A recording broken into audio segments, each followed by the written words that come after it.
হজ মাসে আরাফার আগে জুমার দিনে বাড়াতে চুপি চুপি দোয়াটি 101বার পড়ুন। জীবনের সকল গুনাহ মাফ হবে, ভাগ্য খুলে যাবে, দোয়া কবুল হবে, আশা আকাঙ্ক্ষা পূরণ হবে। জিলহজ মাস আল্লাহ তাআলার কাছে অনেক পছন্দনীয় একটি মাস।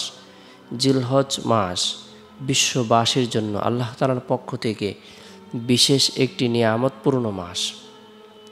এই মাসের ফজিলত সম্পর্কে হজরত আব্দুল্লাহ ইবনে আব্বাস রাদিয়াল্লাহু তাআলা থেকে বর্ণিত, হজরত নবী করিম সাল্লাল্লাহু আলাইহি সাল্লাম ইরশাদ করেছেন, এমন দিনসমূহ নেই যে এই দিনগুলোতে ইবাদত করা আল্লাহ তাআলার নিকট এই দিনগুলোর ইবাদতের চেয়ে অধিক প্রিয়। অর্থাৎ জিলহজ মাসের প্রথম 10 দিন। সাহাবা একরাম বললেন, আল্লাহর পথে জেহাদ নয়? তিনি বললেন, আল্লাহর পথে জেহাদ নয়, তবে যদি কোনো ব্যক্তি নিজের জীবন ও সম্পদ নিয়ে বের হয় অতঃপর আর কোনো কিছুই নিয়ে ফিরে না আসে তাহলে ভিন্ন কথা। সুবহানাল্লাহ। বিশেষ করে জিলহজ মাসের প্রথম দশকের ইবাদত আল্লাহ তাআলার কাছে অনেক পছন্দনীয়। রাসূলুল্লাহ সাল্লাল্লাহু আলাইহি সাল্লাম ইরশাদ করেছেন, মা মিন আইয়ামিন আহাব্বু ইলাল্লাহি আন ইউতআবাদা লাহু ফিহা মিন আশারি যিল হিজ্জা। আল্লাহ তাআলার নিকট জিলহজ মাসের প্রথম 10 দিনের ইবাদত অপেক্ষা অধিক পছন্দনীয় আর কোনো ইবাদত নেই। আল্লাহ পাক রব্বুল আলামিন পবিত্র কালামুল্লাহ শরীফের মধ্যে সূরা ফজরের শুরুতে আল্লাহ তাআলা জিলহজ্জের প্রথম দশকের ফজিলত বর্ণনা করেছেন। ওয়াল ফাজর ওয়ালায়ালিন আশর, শপথ ফজরের ও শপথ 10 রাত্রির। এর দ্বারা জিলহজ মাসের প্রথম 10 দিনের ফজিলত বুঝিয়েছেন। বিশেষ করে জিলহজ মাসের মধ্যে থেকে সবচেয়ে ফজিলতপূর্ণ দিন হলো আরাফার দিন। এদিনে আল্লাহ পাক রব্বুল আলামিন প্রথম আসমানে আগমন করেন। বিশ্ববাসীর যা কিছু প্রয়োজন রয়েছে, হাজত রয়েছে, ইচ্ছা রয়েছে, আশা আকাঙ্ক্ষা রয়েছে, সব কিছু পূরণ করে দেওয়ার জন্য নিজের পক্ষ থেকে ঘোষণা করে থাকেন, দোয়া কবুল করে থাকেন। জিলহজ মাসের 9 তারিখ আরাফার দিন কোনো ব্যক্তি যদি আল্লাহ তাআলাকে রাজি খুশি করার উদ্দেশ্যে নফল রোজা রাখে, আল্লাহ পাক রব্বুল আলামিন তার পূর্ববর্তী এবং পরবর্তী 1 বছরের গুনাহকে মাফ করে দিবেন। রাসূলুল্লাহ সাল্লাল্লাহু আলাইহি সাল্লাম ইরশাদ করেছেন, সুমু ইয়াউমি আরাফাতা ইন্নী আহতাসিবু আলাল্লাহি আন ইউকাফফিরা সানাতাল্লাতী ক্বাবলাহু ওয়া সানাতাল্লাতী বা'দা। আমি আল্লাহ তাআলার দরবারে আশা রাখি আরাফার দিবসে রোজা রাখলে তিনি পূর্ববর্তী ও পরবর্তী বছরের গুনাহ মাফ করে দেবেন। সুবহানাল্লাহ। জিলহজ মাসটি ফজিলতপূর্ণ মাস। আরাফার দিন ফজিলতপূর্ণ দিন, শ্রেষ্ঠ দিন, যে দিনে অসংখ্য অগণিত নারী পুরুষদেরকে জাহান্নাম থেকে মুক্তি প্রদান করা হয়ে থাকে, দোয়া কবুল করা হয়ে থাকে। অসংখ্য অগণিত আল্লাহ তাআলা নারী পুরুষদেরকে ক্ষমা করে দেন, তাদের পদমর্যাদাকে বৃদ্ধি করে দেন। হজ মাসের মধ্যে সাপ্তাহিক শ্রেষ্ঠ দিনের মধ্যে থেকে সর্বশ্রেষ্ঠ দিন হলো জুমার দিন। এদিনে কোনো মুমিন মুসলমান যদি ইন্তিকাল করে মারা যায়, আল্লাহ পাক রব্বুল আলামিন তাকে কবরের ফিতনা, কবরের সওয়াল জবাব, কবরের আযাব থেকে নিরাপত্তা দান করেন। আল্লাহ তাআলা তাকে শহীদি মর্যাদা দান করেন। আল্লাহ পাক রব্বুল আলামিন তাদের দোয়াকে কবুল করেন।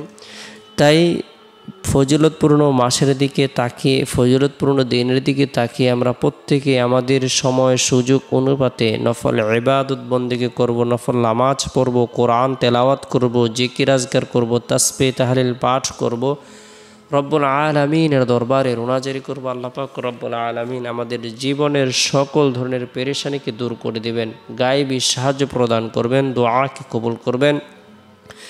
জুমার দিনের বিভিন্ন আমলের কথা হাদিসে উল্লেখ রয়েছে। এর মধ্যে থেকে উল্লেখযোগ্য একটি আমল হলো জুমার দিন সূরাতুল কাহাফ তেলাওয়াত করা। যে ব্যক্তি গুরুত্ব সহকারে জুমার দিন সূরাতুল কাহাফের আমল করবে, আল্লাহ পাক রব্বুল আলামিন তার জন্য 70,000 ফেরেশতা নিযুক্ত করে দিবেন। এই 70,000 ফেরেশতা দীর্ঘ 1 সপ্তাহ পর্যন্ত তার জন্য মাগফিরাত কামনা করতে থাকবে। যে ব্যক্তি জুমার দিন সূরাতুল কাহাফ তেলাওয়াত করবে, আল্লাহ পাক রব্বুল আলামিন তার ঈমানের মধ্যে একটি নূর প্রদান করবেন, যে নূরটি দীর্ঘ 1 সপ্তাহ পর্যন্ত তার অন্তরের মধ্যে চমকাইতে থাকবে।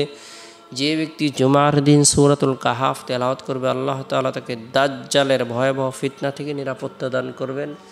আমরা যারা কোরআন পড়তে পারি, আমরা জুমার দিন ফজরের নামাজের পর থেকে নিয়ে জুমার নামাজের আগ পর্যন্ত যে সময় রয়েছে, এই সময়ের মধ্যে সূরাতুল কাহাফ আমল করার জন্য চেষ্টা করব। পরিবার পরিজনদেরকেও আমল করার ব্যাপারে উৎসাহ প্রদান করব।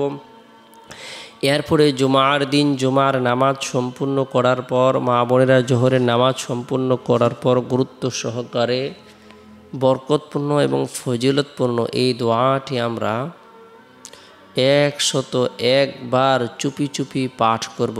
লা ইলাহা ইল্লাল্লাহ ওয়াহদাহু লা শারীকা লাহু লাহুল মুলকু ওয়া লাহুল হামদু ওয়া হুয়া আলা কুল্লি শাইইন কাদির। লা ইলাহা ইল্লাল্লাহ ওয়াহদাহু লা শারীকা লাহু লাহুল মুলকু ওয়া লাহুল হামদু ওয়া হুয়া আলা কুল্লি শাইইন কাদির। যে ব্যক্তি এই দোয়াটি গুরুত্ব সহকারে পাঠ করবে, আমল করবে, আল্লাহ পাক রব্বুল আলামিন তার জন্য যথেষ্ট হয়ে যাবেন। আল্লাহ তাআলা তার সকল ধরনের পেরেশানিকে দূর করে দেবেন।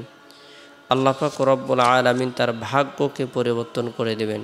তাই গুরুত্ব সহকারে এই দোয়াটি আমল করব। অবশ্যই দোয়াটি আমলের পূর্বে ইস্তিগফারের আমল করে নেব।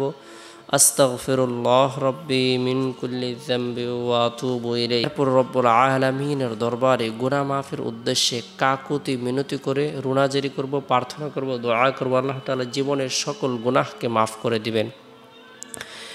এরপরে জুমার দিন আসরের নামাজ সম্পূর্ণ করার পর ফজিলতপূর্ণ একটি আমল করব আমরা। সেটি হলো রাসূলুল্লাহ সাল্লাল্লাহু আলাইহি সাল্লামের প্রতি মহব্বত রেখে, ভালোবাসা রেখে, আন্তরিকতা রেখে দুরূদের আমল করব। আল্লাহুম্মা সাল্লি আলা মুহাম্মাদিন নবিয়্যিল উম্মি ওয়া আলা আলিহি ওয়া সাল্লিম তাসলিমা। আল্লাহুম্মা সাল্লি আলা মুহাম্মাদিন নবিয়্যিল উম্মি ওয়া আলা আলিহি ওয়া সাল্লিম তাসলিমা। কোনো ব্যক্তি যদি বরকতপূর্ণ এই দুরূদের আমল করে, আল্লাহ তাআলা তার জীবনের সগীরা গুনাহগুলোকে মাফ করে দিবেন। আল্লাহ পাক রব্বুল আলামিন তার পদমর্যাদাকে বৃদ্ধি করে দিবেন। আল্লাহ তাআলা রহমত বর্ষণ করবেন, গুনাহকে মাফ করে দেবেন। তাই গুরুত্ব সহকারে এই দুরূদের আমল করব। মাগরিবের পূর্ব মুহূর্তে সকল ধরনের হাজতকে সামনে রেখে রব্বুল আলামিনের দরবারে দোয়া করব, প্রার্থনা করব। আল্লাহ তাআলা জটিল ও কঠিন বিপদ দূর করে দিবেন। আল্লাহ পাক রব্বুল আলামিন সকল ধরনের হাজতকে পূরণ করে দিবেন। গুরুত্ব সহকারে রব্বুল আলামিনের দরবারে রুনাজারি করব, প্রার্থনা করব। এরপরে জুমার দিন শেষ হওয়ার পর যে রাত আসে, রাতটি হলো বরকতপূর্ণ একটি রাত। এই রাতের মধ্যে এশারের নামাজ সম্পূর্ণ করার পর গুরুত্ব সহকারে সূরাতুল ইখলাস, সূরাতুল ফালাক, সূরাতুন নাস তিনবার করে পাঠ করব, আমল করব। উভয় হাতের তালুতে ফু দিয়ে শরীরের যতটুকু অংশ সম্ভব হয় মাসেহ করে নেব। রাতে ঘুমানোর পূর্বে আল্লাহুম্মা বিসমিকা আমুতু আহয়া এই দোয়াটি পাঠ করে ঘুমিয়ে যাব। লা ইলাহা ইল্লাল্লাহ এই কালেমা পাঠ করব। আস্তাগফিরুল্লাহ রব্বি মিন কুল্লি যামবি ওয়া আতুবু ইলাইহি ইস্তিগফারের আমল করব। রাসূলুল্লাহ সাল্লাল্লাহু আলাইহি সাল্লামের প্রতি দুরূদের আমল করব। আল্লাহুম্মা সাল্লি আলা মুহাম্মাদিন আবদিকা ওয়া রাসূলিক ওয়া সাল্লি আলাল মুমিনিনা ওয়াল মুমিনাত ওয়াল মুসলিমিনা ওয়াল মুসলিমাত।